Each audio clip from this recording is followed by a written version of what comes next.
لكل حدا عم يسمعنا وعم يشوفنا عبر التردد 103.5، أيضا للي عم يشاهدونا على صفحتي الإذاعة راديو بوير وبوير عربي. أهلا وسهلا فيكم بحلقة جديدة من برنامج صحتك بالدنيا. معكم أنا عماد خلف من وراء الميكروفون، وضيفتي بالاستديو دكتورة ندى فؤاد محمد، اختصاصية بأمراض النسائية وجراحتها ومعالجة العقم. اسمحوا لي رحب بضيفتنا لحتى نبدأ لقائنا. مساء الخير دكتورة. مساء الخير استاذ خليل اياك. مساء الخير لكل حدا عم يتابعنا هلا. مستمعينا، إذا حابين تنضموا لنا تأغنوا لقائنا باستفساراتكم بأسئلتكم. اليوم الشريحة رح تكون هي السيدات والآنسات، طبعا السيدات بالأحرى. رح نحكي اليوم عن موضوع شائع كتير، يعني عم يراجعوا عيادات النسائية، سواء كان بالحالات الإسعافية. اليوم اخترنا الإسقاطات المتكررة. يا ترى شو هو الإسقاط؟ شو الأسباب؟ كتير من المحاور محضرينا. نحن وأنتو رح نتابع هالمحاور وهالأسئلة مع ضيفتنا العزيزة الدكتورة ندى فؤاد محمد، مثل ما ذكرنا اختصاصية بأمراض النساء وجراحتها، جراحة تنظيرية وجراحة العقم. دكتورة، بالبداية لو تشرحين لنا يا ترى شو هو الإسقاط؟ اول شيء يعطيك العافيه. شكرا. الاسقاط هو انقذاف محصول حمل لامراه حامله خارج الرحم قبل ما يتحول لجنين قابل للحياه، قبل نهايه الاسبوع العشرين. تمام. هذا هو الاسقاط بشكل مبسط يعني. بشكل مبسط جدا. تمام. هذا نحن بنسميه اسقاط متاخر. في شيء اسمه اسقاط باكر، هذا لما بيحدث بين اسبوع 12 والاسبوع 13. تماما، حلو كتير. يعني لو نحكي عن العوامل المسببة، أكيد في إلها جملة من العوامل متعدده. متعددة، لكن رح نترك المايك لك دكتورة، رح تحكي لنا عن عوامل المسببة لها. طبعا. أهم عامل للإسقاطات هو عمر المرأة. عندك العامل الوراثي، نعم. عندك العوامل البيئية، عندك العامل التشريحي كتير مهم، عندك العامل الإنتاني، والأهم من كل شيء هو العامل الغدي، أمراض غدة الصم. حلو كتير. طيب دكتورة، هلا أحدى المستمعات اللي عم يسمعونا، واللي نحن يعني نوجه تحية لمستمعاتنا، أكيد. ما بتترددوا، ما بتخجلوا، أي سؤال بيخطر على بالكم عبر أي كومنت رح يجاوب على أسئلتكم. أكيد. واليوم المعلومات خزينة من المعلومات. الدكتورة ندى موجودة نعم. عندنا بالاستديو، رح نجاوب على أسئلتكم، وغالبا هي رح تكون المعلومات هي كافية ووافية. دكتورة، هلا موضوع العمر، حكيتي على موضوع العمر انه له دور بالاسقاط، سواء كان مثلا المرأة او يعني صغيرة بالعمر، او يعني متأخرة بسن الانجاب. لو تحكي لنا عنه. أكيد. عمر المرأة بالكتب القديمة وبالطب الجديد وبالأب تو ديت، حتى بالميفس اللي صار بدولة بقطر، كل ما زادت المرأة بالعمر بيزداد نسبة الإسقاطات العفوية، وخاصة بعد عمر 40. نعم. وعلى فكرة في شغلة كتير مهمة، هو تشخيص الحمل. بيكون عندنا في بويضة ملقحة، بس يصير في لقاء بين النطفة والبويضة بصير اسمها بويضة ملقحة. بتكون هيدي الامرأة حامل، بس نحن ما بنكشف انه هي حامل. 50% من الحوامل بأعمار 40 بيكون عندهم بويضة ملقحة بس ما صار عندها تعشيش بسبب العمر.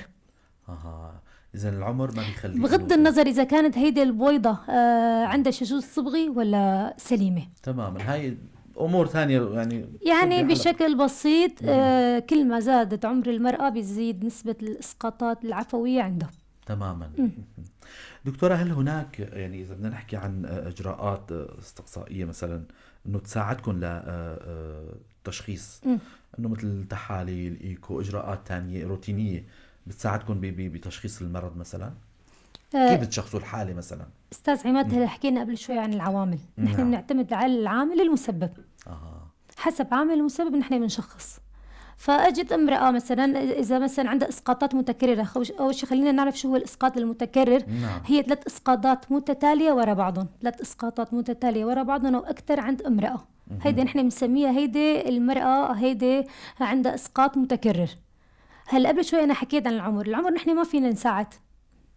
العمر عم كلياتنا يمشي يعني. على هيدا نعم. جسر تمام. اما بالنسبه قلت لك في عوامل بيئيه، عوامل غديه، عوامل وراثيه، عوامل انتانيه، كل عامل بدنا نعالجه. تماما، كله على حدة يعني. اكيد. تماما. العلاج بموضوع دائما المريضة بتسأل عن الحل. ايه. طيب دكتور، أنا صار معي إسقاط أول وثاني وثالث، طيب والحل دكتورة، شو الحل؟ طب نحن شو رأيك اشرح العوامل؟ يا ريت يا ريت أحسن. نفصصهم واحد واحد أنا يعني. قبل شوي حكيت إنه العامل الوراثي. شو هو العامل الوراثي؟ يعني في إزفاء صبغي، أو في الأول شيء الخلية البشرية بتتكون من 23 زوج من كروموسوم. أي زيادة أو نقصان بهيدا الكروموسوم بيصير عندنا متلازمات، نعم شذوذ صبغي. تماما. هيدا الشذوذ الصبغي كمان له بيلعب دور المرأة فيه، بيزداد مع عمر المرأة. رح تقلي طيب شو الحل؟ نحن ما فينا نقدم بالشذوذ الصبغي أي شيء أبدا. بتقلي كيف بدنا نكشف إنه هيدي المرأة عندها 3 إسقاطات متتالية والسبب هو شذوذ صبغي؟ لازم نعمل دراسة صبغية للحمل نفسه، أو نعمل دراسة وراثية، نبعثهم على دراسة وراثية للأبوين، للزوج والزوجة، ونعرف ندرس صيغة صبغية عندهم إذا سليمة أو لا. تماما. طيب هيدا المرة عندها 3 إسقاطات، صارت حامل، وبتخاف يكون عندها شذوذ صبغي لأنه عندها طفل مثلا عنده متلازمة. بننصح بتعمل بذل بالسائل الأمنيوسي أو خزع على الذغابة الكوريونية لحتى نعرف، لأن هذا كمان بيعطينا إذا في صيغة سليمة ولا لا. تماما. إذا هذا إجراء يعني بينعمل بمراكز متطورة دكتورة. أكيد. عندنا بالمنطقة صعب بالمنطقة يعني. ان شاء الله رح تصير سهله، ان شاء الله ما في شيء صعب. في بوادر اكيد ان شاء الله. يعني احدى هالبوادر هاي موضوع الطفل الانبوب بمنطقتنا هو موجود يعني. على ان شاء الله قريبا رح يكون مركز جاهز على قصه طفل الانبوب، بس مشان العامل الوراثي. طيب هدول العامل اذا اثنيناتهم عندهم شذوذ صبغي غير قادرين يجيبوا حمل طبيعي، فنحن نبعثهم على الطفل الانبوب الاكسي دراسه صبغيه ونرجع لهم اجنه سليمه. طب هدول اثنيناتهم اذا بالاساس ما عندهم طفل سليم، ما عم يطلع طفل سليم بطفل الانبوب، هون بيجي دور التبرع، دونر، شراء نطفه او بويضه. تماما. وهون عندنا ما ضروري الكل يتقبل الفكره، بس انا لازم نوه انه هيدا الطب وعم بيتطوروا في هيدا الاجراء. تماما. موجود بدول اخرى ربما. اكيد. تماما. الا عنا اكيد. هلا احدى السؤال اللي خطروا على بالي دائما باعتبار المراه هي اللي عم تحمل، هي اللي عم تحمل الجنين، وهي الحاضنه، وهي اللي عم تعشش. يا ترى المسبب البعيد اللي نحن هو مو قدام عيننا واللي ما عنا، بعيد عن الالتهام، الرجل هو كمان له بعيد مسبب الأول. خلينا نحكي عنه، للرجل اللي بيبرئ حاله تماما يعني. اولا هلا بالاب تو ديت 2024 بالشهر الثامن صار الرجل له دور اساسي بالاسقاطات. كمان هو بيلعب دور اساسي كل ما كبر بالعمر، خاصه بالاعمار فوق ال50 بيلعب دور مثل الامراه تماما. 70% هو متهم. لأنه بيخف بعد العمر 60-70. النطفة بتخف من جودة ونوعية وحركة النطفة، وبصير في شذوذ صبغي بالنطفة بحد ذاتها، فهو بيلعب دور كتير كبير بالإسقاطات. هو مو بريء أبدا. تماما. لذلك أغلبية اللي في تعادل هلأ متلازمة داون بتلاقيهم يا الأم المسنين بيجوا أغلبيتهم، يعني بيكون المتزوجين متأخرة، بنلاحظ يعني هيك انه، فنحن مشان ما نبعد عن الموضوع. متلازمة داون هلا المتهم هو العمر. بس مو شرط ابدا. احيانا بيكون الابوين سليمين. هلا 50% من الشذوذات الصبغية بتحدث بشكل عفوي غير ومجهولة السبب، يعني بشكل عفوي بتحدث، يعني بيكون الابوين اذا عملنا لهم دراسة وراثية بيكون طبيعي. تماما.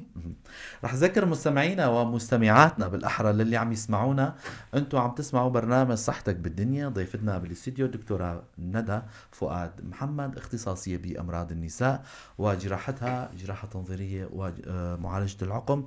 اخترنا اليوم هيك موضوع جدا مهم، جملة من الاسباب والاسئلة اللي رح نطرحها على ضيفتنا، وحابين انتم كمان تشاركونا بحلقتنا. يعني رح تكون الحلقة فيها تفاعل أكتر، وأنا عم بستنى رسائلكم عن البث المباشر. يعني إذا أي حدا حابب يطرح أي سؤال أكيد رح نكون مسرورين وأنتم رح تأغنوا لقائنا. عم نحكي اليوم عن الإسقاطات المتكررة في الثلث الأول من الحمل. يعني هو جدا حالة مثل ما ذكرت الدكتورة من أشياء الحالات اللي بتزور عياداتهم وبتجيهم بحالات إسعافية ربما. عم نحكي عن هالموضوع هذا. إذا حابين تطرحوا أي سؤال ما عندنا مانع. دكتور، هلأ دائما موضوع أمراض الغدد الصم، مريضات الغدد الصم هن كمان يعني هن حول حلقة الأسباب يعني. ايه قلت لك العامل الغدي، الغدي. أمراض الغدية نعم. كتير جدا مهم، جدا جدا مهم بالإسقاطات، خاصة هلأ إذا مريضة هي عندها مريضة درق تحت نعم. السريري خفيف، نحن ما بنخاف عليها، ما كتير بنخوفها للمريضة. أما إذا مريضة عندها مرض درقي صريح، هيدا المريضة لازم تتعالج. وحتى مو بس بيلعب دور كبير بالإسقاطات. مريضة قصور درق الغير معالجة بيأثر لأنه الجنين ما بيتكون عنده درق لبعد الشهر الرابع، بياخد من الأم. بيأثر على قصور الدرق عند المرأة الحامل اللي ما بتاخد دواء وغير موجود عندها. بيأثر على الجهاز العصبي عند الجنين، وبيأثر على تأخر العقلي عند الجنين وعلى الدماغ، حتى لو اكتمل الحمل. حتى لو اكتمل الحمل بيأثر على الجنين، حتى لو صار جنين كامل حتى لو اكتمل الحمل ولادة جنين حي، بس هذا الجنين رح يكون يعاني ممكن من مشاكل بالجهاز العصبي وبتأخر معلومة عقلي. جدا مهمة حقيقة يعني. فلذلك السيدات اللي عندهم قصة مرضية، حتى إذا صار معهم إنجاب مثلا، يا ريت يعني يعملوا استشارة طبيب أطفال أو طبيب غدة مثلا، سواء كان لهم أو للطفل، يعني محبذ الشيء هذا. نحن لازم أصلا ننصح الامرأة اللي بتتهيأ للحمل، خلينا نقول من تلقاء نفسها بتزور أي طبيب GYN نسائية.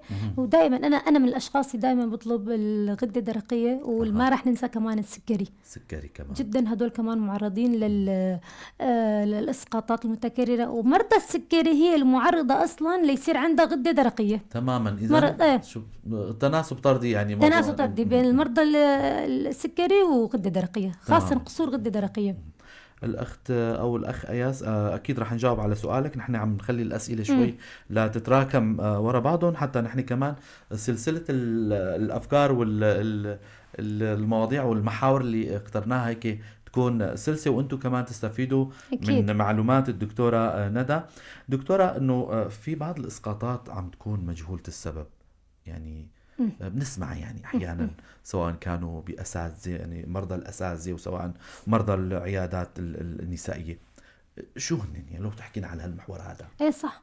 50% من 50% من الإسقاطات المتكررة، أنا قلت المتكررة يعني 3 إسقاطات ورا بعضهم وأكثر، بتكون مجهول السبب، خاصة لما بيكون العمر الحملي بين 4 إلى 8 أسابيع. مجهول السبب. حتى يثبت العكس. طب حتى هالشي هذا معناته يعني انذكرت يعني بالكتب ولهلا بمراكز متطورة برا، لها بمراكز متطورة في بعض الإسقاطات مجهول السبب. بعض الأسباب اللي حكينا عنها مثلا، نحكي الأسباب، جملة الأسباب اللي حكيتوا عنه. دكتورة، ممكن نطرح السؤال هذا، انه دكتورة عندي سؤال، امي انجبت رقم كبير دكتورة 16 ولد. ما شاء الله. كم حدا عايش؟ ما بعرف، هذا السؤال كمان رح نطرحه، يا ريت تجاوبوا على سؤال الدكتورة. وهلا تروح وتجي عم تقول ركبي كتير عم يوجعوني، معقولة من الخلفة؟ فما بعرف اذا السؤال هل هو انا رح جاوبه قد هو موضوع سؤال خارج تمام، خارج ما بعرف، لازم هو يجاوب قد عمر الام، هل هي عندها دوره شهريه ولا لا، قد العمر الام، يعني سن الامل. انا بسميه سن الامل. هو سن انقطاع الطمس اللي بيلعب دور كبير، لانه ما عاد فيه بيكون عنده نقص بالفيتامين د وبالكالسيوم. فهي هاي بدي احكي بشكل عام، كل حدا صار بسن الامل سن انقطاع الطمس اجباري تاخذ الكالسيوم مع فيتامين د بشكل متواصل بدون انقطاع، سواء كان دواء او مثلا امور ثانيه، عن تابلت حبوب تماما، وبتاخذوا مع وجبه دسمه. طبعا بنحييكم جميعا المستمعين ومشاهدينا اللي بيبعتوا فعلا رسائل حلوة كتير، ونحن ممنونينكم. كل الرسائل الموجهة لدكتورتنا ضيفة البرنامج، كلها رسائل حلوة كتير مثلهم. نحن فخورين بمتابعينا طبعا ومتابعي برنامجنا، وفخورين بأطبائنا وكوادرنا وكفاءاتنا للي عم يحضروا عبر منصة بوير، عبر منبر بوير، ويوصلوا المعلومة الصح، المعلومة اللي بتفيد المستمعين. نحن هذا هدفنا، ولما بتكونوا بطريقة بسيطة يعني وبطريقة بسيطة. طبعا رح نكمل موضوع الدكتورة. هلا ذكرتي موضوع اسقاط العفوي، خطر على بالي انه هذا سؤال، انه وجود اسقاط سابق عفوي مثلا بناء على رغبة الزوجين. في ناس ما بيحبوا انه مثلا يجون ولد او بفترة ظروف محددة غير مهيئين تماما لاستقبال جنين. تماما، او في ناس لهم ظروف خاصة. يا ترى له سبب كمان هالشي هذا؟ بيكون هو عامل من العوامل المسببة لانه يصير اسقاط غير يعني اسقاط عفوي بعد الاجراء اللي عملوه. يعني قصدك لما عملوا هن اخذوا قرار بالاسقاط تماما بناء على قرارهم، هل ممكن يصير اسقاط بعد هيدا الاسقاط تماما بدون قرار تمام منهم؟ تمام. آه هلا اول شيء هن هيدا نحن بنسميه الاسقاط المحرض. شو يعني المحرض؟ يعني نحن حرضناه تماما في دوائي وفي جنائي وفي شرعي وفي غير جنائي. anyway تماما الاسقاط الدوائي ما بيعمل شيء عادي. تحمل المرأة مرة تانية وما بيزيد عندها نسبة الاسقاط المتكرر بعد هذا الاسقاط. اما اذا كان عن طريق التجريف، قد ايه هو التجريف عملية سهلة وبسيطة، وقد ايه لها تأثير جانبي سلبي جدا سلبي. اذا كان جائر وشديد. متلازمة الشرمان، التصاقات، وهيدي تكون سبب من اسباب الاسقاطات المتكررة. اها إيه ممكن إذا تمام. صار عن طريق تجريف وهذا التجريف بيكون خاطئ. ممكن يعني تمام بتصير وصلت الفكرة اتساقات. مو؟ اكيد بظن انه المستمعات اكيد فهموا عن الدكتورة انه اذا كان الاسقاط دوائي طبيعي. الدوائي طبيعي أوكي. ما بيخوف. حتى لو تجريف كمان ما بيخوف إذا عمل بطريقة صحيحة. بس تماما إذا كان تجريف جائر يعني شديد جدا، شديد نعم. تتعرض ممكن لمتلازمة الشرمان، هي عبارة عن التصاقات ونقص تروية، فبصير عندها اسقاطات. تماما. نحن بننتظركم مستمعينا إذا حابين تأغنوا لقائنا بأسئلتكم. أي استفسار بما يخص موضوعنا لليوم اللي اخترناه هو الإسقاطات المتكررة، ما تترددوا عبر كومنت فيكم تأغنوا لقائنا، وبحضور الدكتورة ندى فؤاد محمد اختصاصية بأمراض النساء وجراحتها. اليوم عم نحكي حقيقة أحد المشاهدات كتبت أنه هالمعلومات حقها ذهب يعني، وصدقا يعني نحن فخورين بكفاءات بلدنا.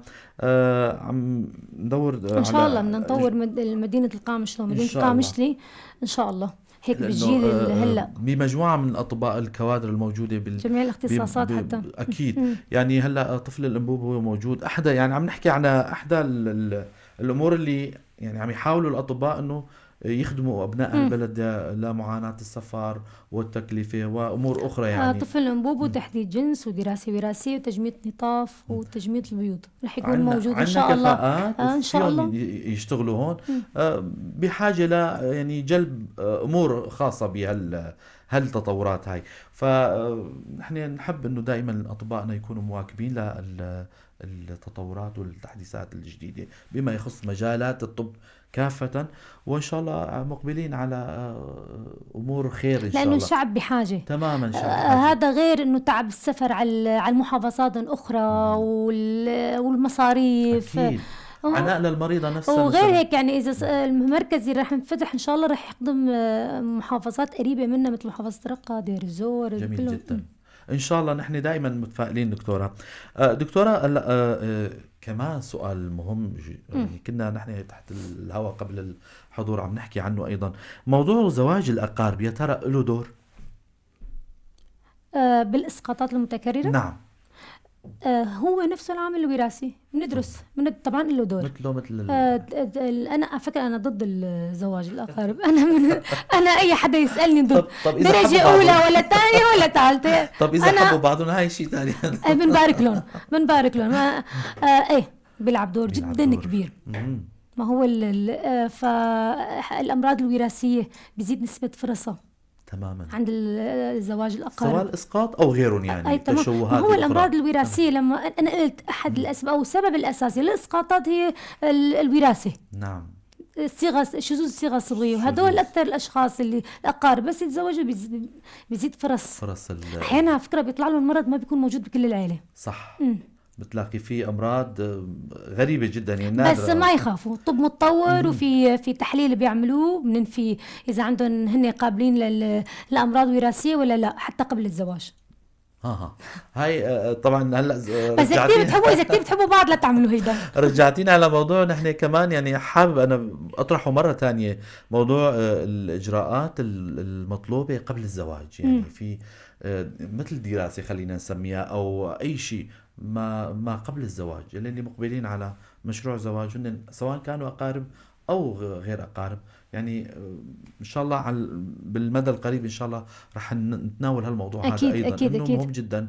هالشيء هاي الثقافه يعني ما أنا موجوده عندنا، ولكن لازم تندرج يعني تتدرج والله هي هالحكي. موجودة هون يعني بس عم بيعبروا بطريقة شوي هيك بسيطة أكتر. رح نحكي بهذا الموضوع بلقاء تاني. ان شاء الله هنتامل ان شاء الله.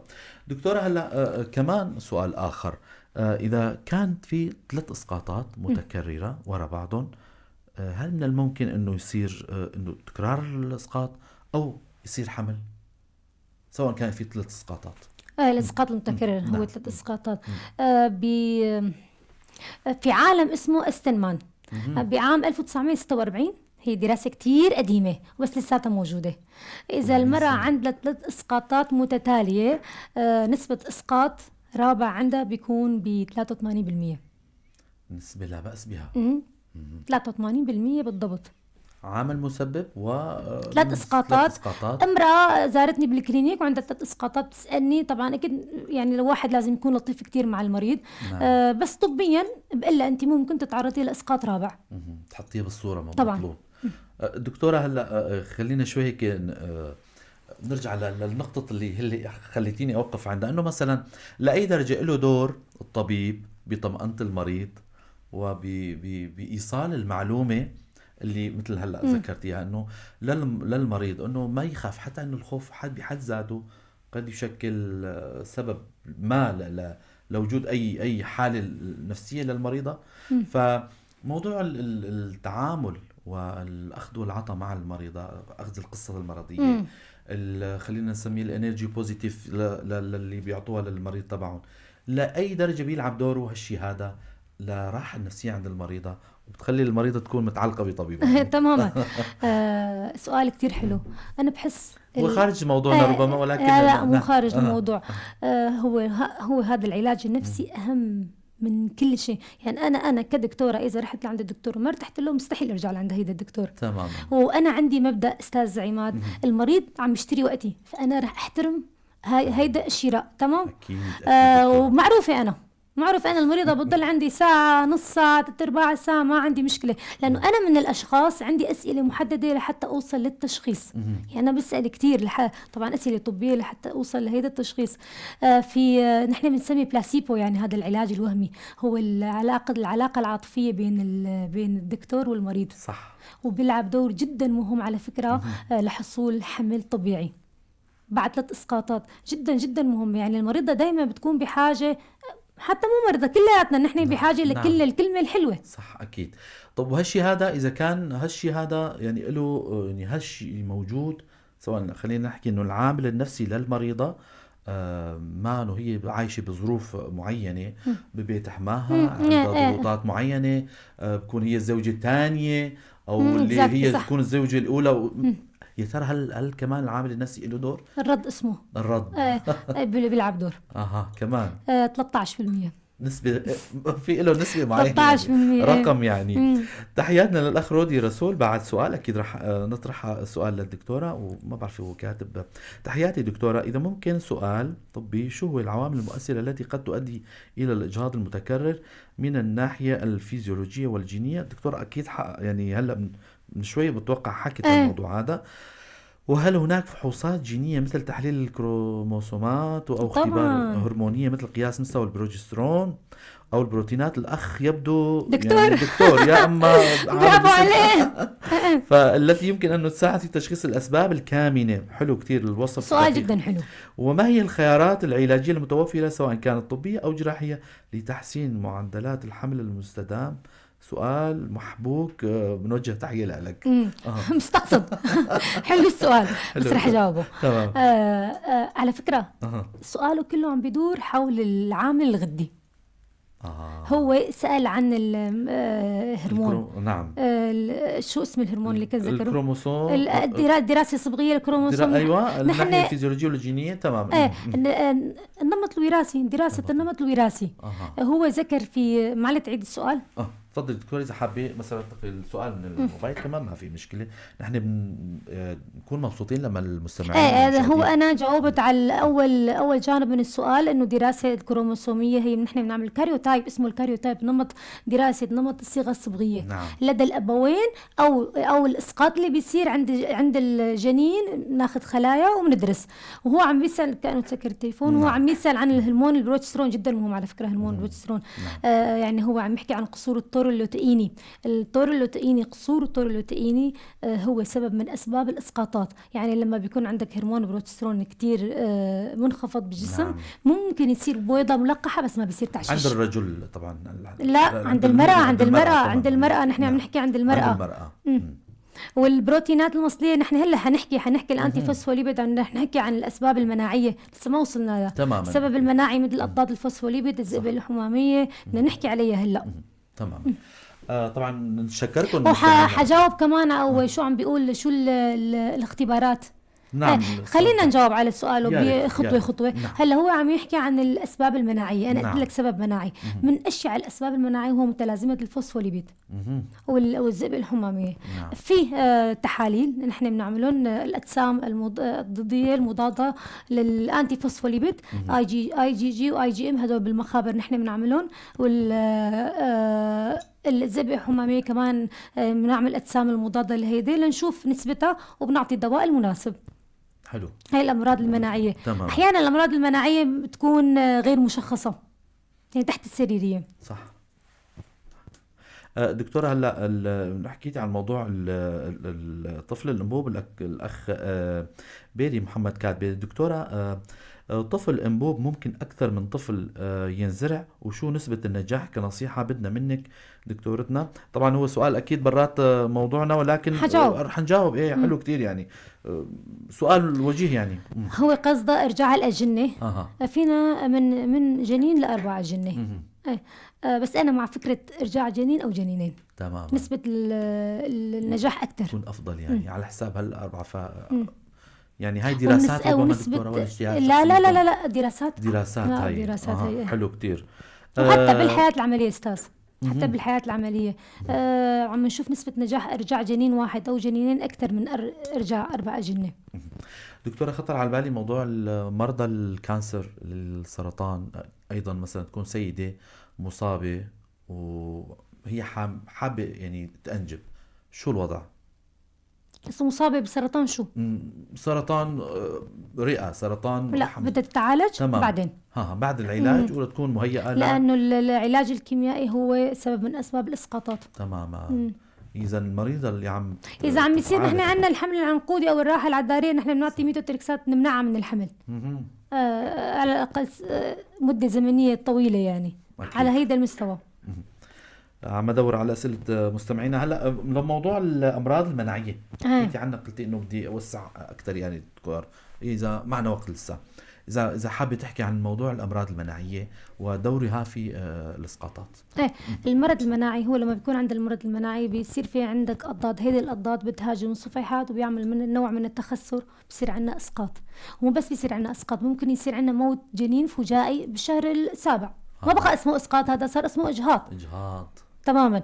اهم شيء المتلازمه فوسفوليبيد والذئبه الحماميه، وهدول لهم تحاليل خاصه. راجعتني مريضه انا، لما بتجي المريضه في عندها اسقاطات فورا بنطلب لها هدول التحاليل فورا. نحن بننفي، خلينا نحكي بكلمه مختصره، التخثر. الامراض المناعيه هي التخثر. تمام. فنحن بنطلب IgG انتي فوسفوليبيد وكارديوليبين، ونطلب الPT والPTT الجزيء المفعل، هدول جدا مهمين. عم اشوف اذا حدا يعني انا قد ما حكيت عن التحاليل حيكون المستمع شوي بعيد عن كلمه IgG هدول نحن بنشرح للمريضه بس تجي على العياده. اكيد هاي. بس بنأكد للتشخيص يعني. رد الاخ رودي بعد سؤال، شكرا على الجواب. هو متشكر الدكتوره على الجواب اللي جاوبته. في موضوع الانجاب والزرع، هل عيوب التشريحيه في الرحم مثل الاورام؟ برافو عليك. الاخ مانك شخص عادي. اذا اسئلته، ما هو انا قلت العامل التشريحي بدنا نشرحه. هل العيوب التشريحيه في الرحم مثل الاورام اللي فيها ممكن تؤثر على زراعه الجنين؟ موضوع الزراعه هلا انا بدي جاوب. اول شيء ممكن ياثر على الاسقاطات. الأسباب التشريحية مثل شو؟ الرحم ذو حجاب، رحم وحيد القرن، رحم ثنائي القرن، نعم. البوليب، أيضا. هذا ما تشوه، بس بوليب والأورام اللي فيه، كل هدول بيأثروا على الإسقاط، بيعملوا إسقاط، بس كلهم له علاج. مشان نحكي بالعلاج كمان، حجاب الحاجز عن طريق تنظير باطن الرحم، تمام. والتشخيص دائما بيكون بالتشوهات التشريحيه الموجوده بالرحم بيكون عن طريق الايكو المهبلي الموثق بالرنين. نعم. هذا بالنسبه لسؤاله للاستاذ رودي، انه طبعا بيأثر اذا في بوليب او في ورم ليفي موجود بالرحم، بده يعمل هنا ما راح ينجح الزرع تماما. ونحن دائما أنا بالنسبة لي دائما لازم نعمل تنظير بطن وباطن قبل ما نعمل طفل أنبوب. طفل أنبوب هذا إجراء يعني لا نتأكد من خاصة تنظير باطن، لنتأكد من سلامة باطن الرحم. في شغلات نحن ما بنشوفها عن طريق الإيكو. تماما. دكتورة، إذا صبية قبل ما تتزوج عملت إذا افترضنا أكياس مبيض أو تنظير رحم أو رحم ليفي أو ليف صغير مثلا، استئصال ورم ليفي مثلا أو ورم ليفي، ممكن يكون مستقبلا بعد ما تزوجت وهي مؤهلة لتأنجب هي تكون أحد أسباب الإسقاطات؟ التداخل الجراحي، السوابق الجراحية إذا بدنا نحكي عنها. السوابق الجراحية بدك تحدد السوابق الجراحية على الرحم تماما، على حساب الملحقات. هلا الملحقات تمام. هلا لا، على حساب الملحقات هي ما بسبب الإسقاط، ممكن يأخر الحمل. مثلا إذا استئصال مبيض، استئصال ما فينا نقول استئصال بوق. ممكن مبيض باستئصال مبيض بسبب الكيسة، ممكن بتصير عند الصبايا الغير متزوجات. نعم. بس خلينا نحكي عن اللي بيعمل إسقاط، مثل الورم الليفي، حسب توضع مكان الورم الليفي وين كان، بالبطانة بالعضلية، هل كان معنق الورم خارجي. ورم خارجي ما بيسبب شيء أبدا حسب تموضع الورم الليفي ومكان استئصاله. دكتورة، نحن الأسئلة اللي كنا هيك محضرينها هدول هن كانوا. إذا حابة تضيفي أي شيء قبل ما ننتقل لموضوع زبدة أو لب لقائنا اللي هو نصائح وتوصيات، أي شيء حابة تعقبي عليه؟ إنه أنا كنت حابب أحكي هالسؤال، هالملاحظة خطرت على بالي، فرح نترك المايك لك. بس بدي أذكر العوامل البيئية. التدخين، هلا صار عم يركزوا كتير على التدخين. بيزيد من نسبة الإسقاطات عند المرأة، والكحول والكلور. الكلور دائما عم باء إيثيلين، كلور وباء إيثيلين، هيدا جدا بتبتعدوا عنه، بيعمل اسقاط فورا يعني بالدراسات الحديثه. طبعا هلا واحد عم بيدخن او عم كحولي، ما فيني اعطيه دواء ضد التدخين او ضد الكحول، هو يعني عادات وتقاليد، لازم هو يخفف شوي. وفي كمان بدي قبل ما ننهي الحلقه، واذا في اسئله تانية كمان بدي اجاوب عليها. انا قلت لكم الاسباب الانتانيه، ما رح ننسى ابدا انه الانتانات هي السبب الاساسي كمان بالاسقاطات. مثل الكلاميديا، مثل التوكسوبلازموسيس، مثل السي ام في، الحمل المضخمه للخلايا كتير، مثل المكورات المعويه، هدول جدا وبيتشخصوا عن طريق زرع، وبنعطي دواء دوكساسايكلين اسيثرومايسين لمده 14. هلا في عالم يعني الجانب المادي عندهم غير ما بيسمح لهم الزرع، ففورا نحن بنعطيهم علاج دوائي. العلاج الدوائي هو يكون يعني نوعا ما مثالي، كورس للزوجين ايضا. يعني الزوج الانتان لازم كثير ركز عليه، لانه احد اسباب الاسقاط هو الترفع الحروري. انتان يعني ارتفاع حراره، يعني اسقاط او موت جنين. انتبهوا كثير جدا الحراره، لهيك هذا الكلام وجه للحوامل تماما، لانه هو وسط ملتهب، الحراره بتوقف نبض الجنين وبتعمل اسقاط قولا واحدا، مثبت علميا يعني. طبعا. ننتقل لموضوع التوصيات والنصائح، نختم لقائنا بنصائح الدكتورة ندى. تسلم. هلا أنا بدي وجه رسالة لكل امرأة، ما بدي أقول امرأة، لكل صبية حلوة ما تهمل حالها، وخاصة إذا هي قريبة من بعد البلوغ، على الأقل تعمل تيست للغدة الدرقية، تتأكد من سلامة إنه هي ما عندها مرض سكري مثلا، أهم شيء. ومو غلط تعمل كل 6 شهور عند أي دكتور GYN نسائية، تطمن على سلامة المبيض وسلامة الرحم، هي إذا كانت غير متزوجة، لأنه الفيرجن الغير متزوجة نحن ما فينا نشخص التشوهات التشريحيه. قلت لك عن طريق الايكو مهبلي نحن ما فينا نستخدم، هو تعمل ايكو بسيط اذا في شيء نحن نشوفه كيس مبيض او ورم ليفي. يعني انا عم لاحظ انه المريضه ما عم تزور دكتور الجي واي ان الا لما مثلا تاخرت عليها البيريد دوره او في وجع شديد. لا، انه الالتزام كل 6 شهور اطمئنان، الاطمئنان واجب.